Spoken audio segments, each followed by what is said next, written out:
Merci.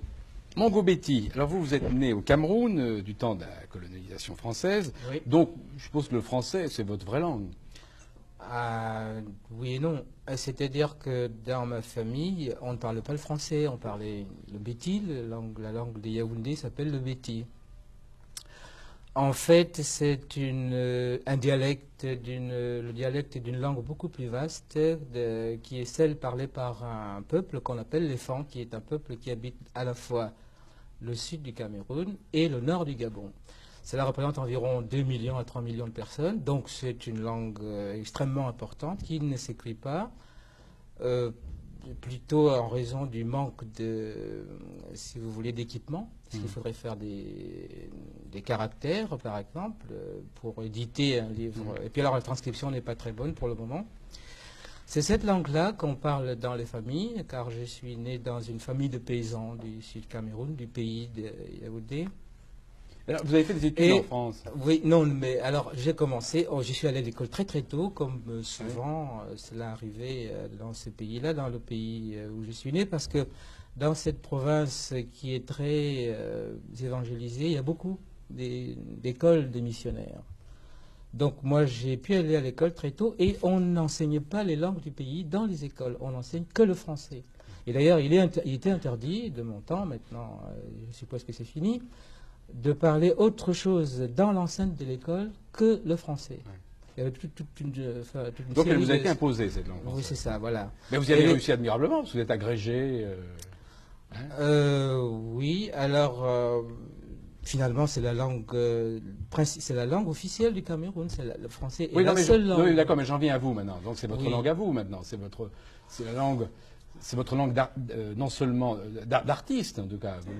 Oui, mais ça ne veut pas dire que le français soit sans problème pour un Africain. Le français pose beaucoup de problèmes. D'abord parce que c'est une langue qui nous a été imposée, d'une part. En plus, c'est une langue, si vous voulez, qui définit un certain type de rapport entre nous et la culture française.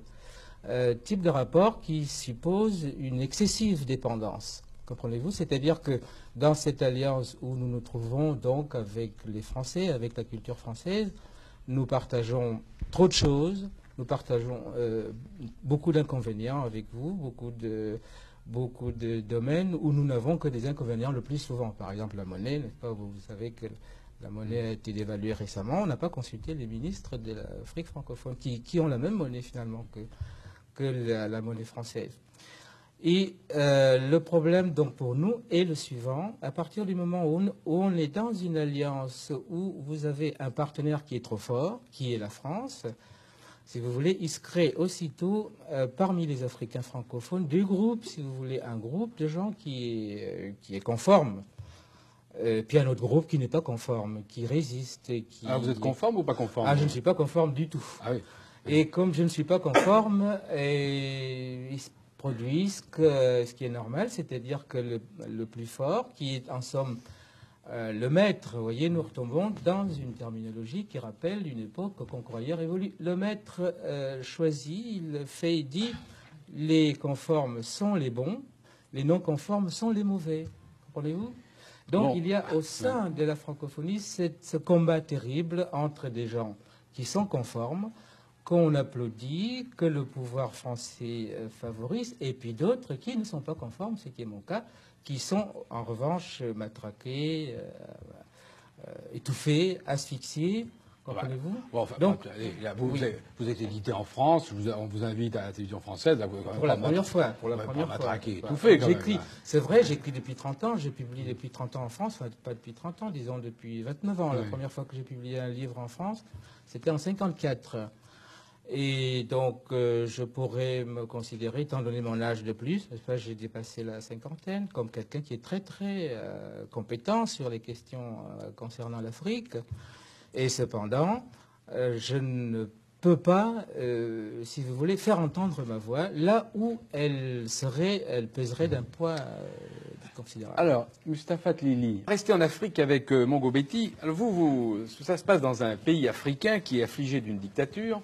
Et dans lequel, comme tous les pays africains, et dans lequel, presque tous, et dans lequel revient un opposant 10 ans après, Et pourquoi y revient-il alors qu'il y a toujours Ce n'est pas vraiment un opposant, c'est un jeune homme qui est venu en France pour faire des études, comme tous les jeunes gens, comme tous les jeunes Africains qui sont venus faire des études en France. Ils ont tous milité dans des mouvements de gauche en France, c'est-à-dire à l'époque, comme mon époque quand j'étais étudiant, et c'est un petit peu ce qui se passe dans le livre, se passe, disons, avec un petit décalage par rapport à l'époque où j'étais étudiant.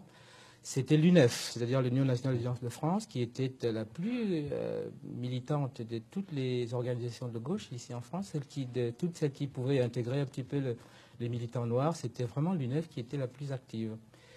Après l'UNEF, il y avait une organisation très connue qui s'appelait la FEANF, c'est-à-dire la Fédération des étudiants d'Afrique noire en France, qui était très militante aussi, où il y avait beaucoup de marxistes. Ne faites pas une... Oui, on a peu de temps. non, mais c'est pour dire qu'à l'époque, le climat n'avait rien à voir avec ce qui se passe maintenant en France, c'est-à-dire un apolitisme qu'on observe qui était extrêmement frappant chez les étudiants de mon temps, ont milité énormément. Donc tous les étudiants noirs de mon époque ont plus ou moins milité en France dans des mouvements de gauche. Et il n'est pas plus opposant qu'un autre.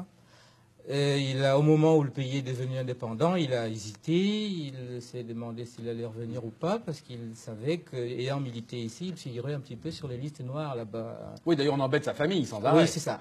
Voilà. Donc il revient. Alors il revient, mais il revient. Alors, il revient d'abord, il retrouve une femme avec un enfant, et puis il revient avec une autre femme. Voilà, il était déjà marié là-bas, et puis pendant qu'il faisait ses études ici, il s'est marié ici en France. Il s'est marié. Alors évidemment, donc, là, voilà. Il répudie la première. Il répudie la première sans difficulté, car c'est des mariages coutumiers, c'est-à-dire que quand mari dit à la femme « éloigne-toi », bien la femme s'éloigne, il n'y a pas de problème, il n'y a pas de formalité judiciaire. Alors, à mon avis, il y a deux choses intéressantes dans votre roman, c'est les rapports entre le jeune garçon, donc qui s'appelle Guillaume Ismaël, avec sa belle-mère qui est blanche. Et là, c'est assez. Comment avez-vous imaginé? C'est une chose que vous connaissez? Parce que... Oh, c'est des choses que je connais un petit peu, qui se sont produites. C'est-à-dire que il y a là pour les gens, pour les Africains, une grande surprise, quelque chose de nouveau, si vous voulez, quelque chose qui marque un changement quand même dans les comportements, dans une mutation, si vous voulez.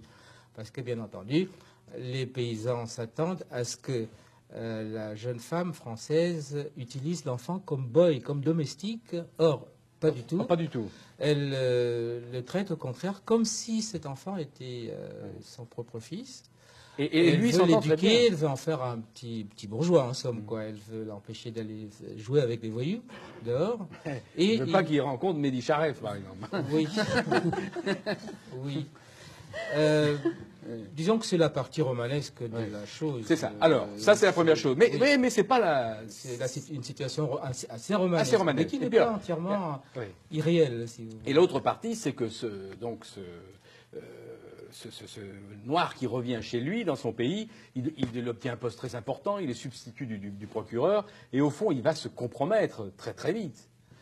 Oui, c'est le problème des intellectuels, c'est le problème d'une certaine bourgeoisie africaine. Je crois que c'est le problème que traite Madame Eghbal. J'étais très étonné de voir que notre vision se recoupait, nos deux visions se recoupaient finalement, c'est-à-dire que...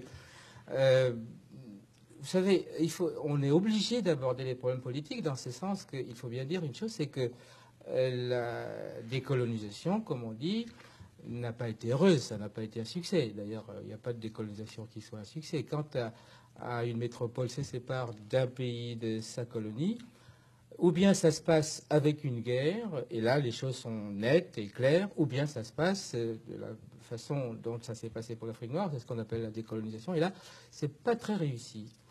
Et il y a, si vous voulez, cette pression qui pèse sur les intellectuels, sur les bourgeois noirs, parce qu'il faut qu'ils choisissent. Il faut qu'ils choisissent entre le peuple, c'est-à-dire les paysans. Il faut dire que les paysans sont les 80% de la population en Afrique noire. Et les gouvernants, l'indépendance, ça voulait dire un mieux pour l'écrasante majorité de la population. Or, ce n'est absolument pas le cas. Au contraire, la population paysanne est pressurée, elle est réprimée. Elle est donc, alors, la question est la suivante. En plus, tous ces jeunes intellectuels diplômés sont presque tous des paysans. Ils viennent de ces milieux. Alors, soit ils choisissent leurs origines, et dans ce cas-là, ils subissent des conséquences qui sont assez dures, soit ils se compromettent. Ils se compromettent. Et ils ont tout ce qu'il faut, ils ont de bonnes situations, ils n'ont pas le pouvoir d'ailleurs, parce que le pouvoir est exercé par des gens qui Mais d'ailleurs, on le voit bien dans la l'histoire. police. Mais eux, ils ont les belles voitures, les Mercedes. Alors ça, c'est... Oui, mais enfin, votre personnage, on le traite de Judas. Hein. Judas, Iscariote, etc. Ah, certainement, certainement. Alors, il y a des scènes... Oui. Ils savent bien, ils sont conscients de cette... ils ont mauvaise conscience, et ça explique pourquoi ils sont souvent alcooliques, ils fuient en somme leurs origines, ils sont aliénés, c'est vraiment ce qu'on appelle aliénation. Alors, il y a une scène, par exemple, il y a le Thierry, le luron local qui imite le président, et alors, hop, il est envoyé... Voilà, on disparaît dans ces pays-là, n'est-ce pas, Bon, enfin, c'est un pamphlet, alors, plus qu'un roman, votre livre. Hein?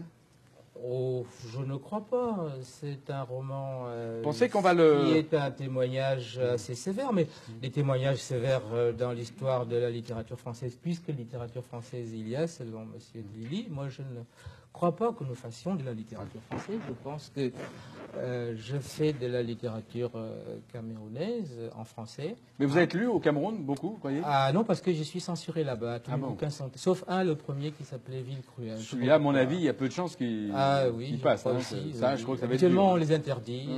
Moi, je pense comme monsieur, parce que moi aussi, quand j'écris, je n'ai jamais pensé... Vous voyez, moi, je n'ai aucune attache avec la France. Oui. Enfin, j'ai une femme, c'est tout. Beaucoup. Donc, non, je ne trouve pas, monsieur. Oui, mais vous avez la langue. Oui, mais je suis algérien. Ah non, mais je n'ai pas dit que vous... Non, non, mais même... Je n'ai pas dit que vous étiez français. Hein. Mais monsieur, ce n'est pas de ça que je parle. Dans ce que je pense, dans ce que j'écris, même si c'est en français, pour moi, c'est algérien. Vous voyez, parce que... Bien sûr.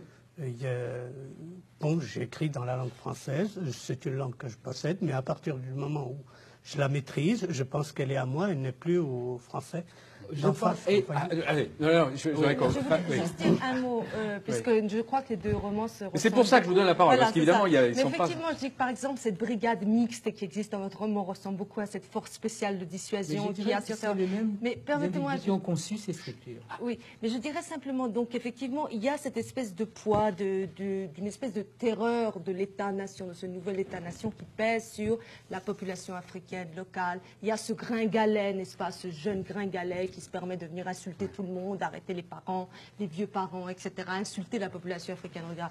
La seule question que je voulais vous poser, c'est que, et qui pour moi est un petit peu, et je pense que vous en doutez déjà, c'est le rôle donné à la française, c'est le rôle donné... Pourquoi est-ce que cette française est un peu la voix de la conscience, la voix de la vérité, alors qu'elle n'a jamais été dans la banlieue de cette ville qui est Niagara? Elle y va au bout de 3 ans, une fois elle rencontre la réalité africaine au bout de 3 ans, elle ne parle pas une seule langue locale.